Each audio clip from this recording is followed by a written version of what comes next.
Pod úbočím Prašivej v Nízkych Tatrách vyviera skupina prameňov, ktoré po stáročia priťahovali ľudí hľadajúcich úľavu od chorôb. Korytnica, dnes tichá kúpeľná osada Liptovskej osady, patrí k najstarším minerálnym lokalitám Slovenska. Prvé písomné správy o kyslom prameni sa viažu k 16. storočiu, keď miestni obyvatelia a šľachtici z Likavského panstva využívali jeho vodu pri tráviacich ťažkostiach. Prefekt Anton Pongrác dal podnet na odborný rozbor a odvtedy sa začala systematická kúpeľná éra. V 19. storočí sa Korytnica zaradila medzi významné uhorské kúpele.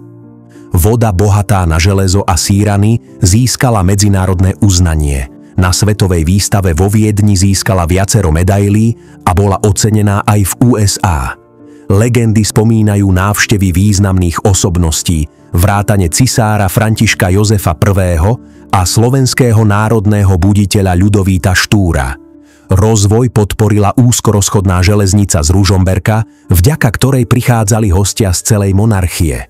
Po roku 1918 si kúpele udržali povesť renomovaného liečebného miesta.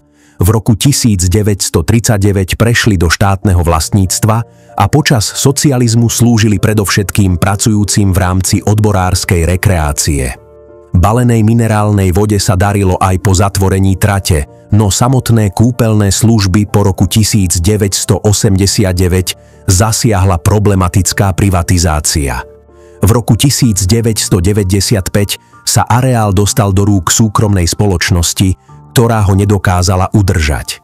V roku 2003 sa liečebná prevádzka definitívne skončila. Pramene však nezanikli.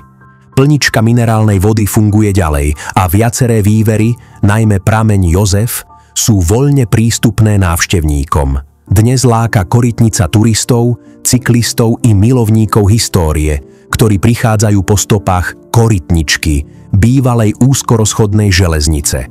Chátrajúce budovy ostávajú mementom nešťastných vlastníckych sporov, no zároveň výzvou na budúcu obnovu.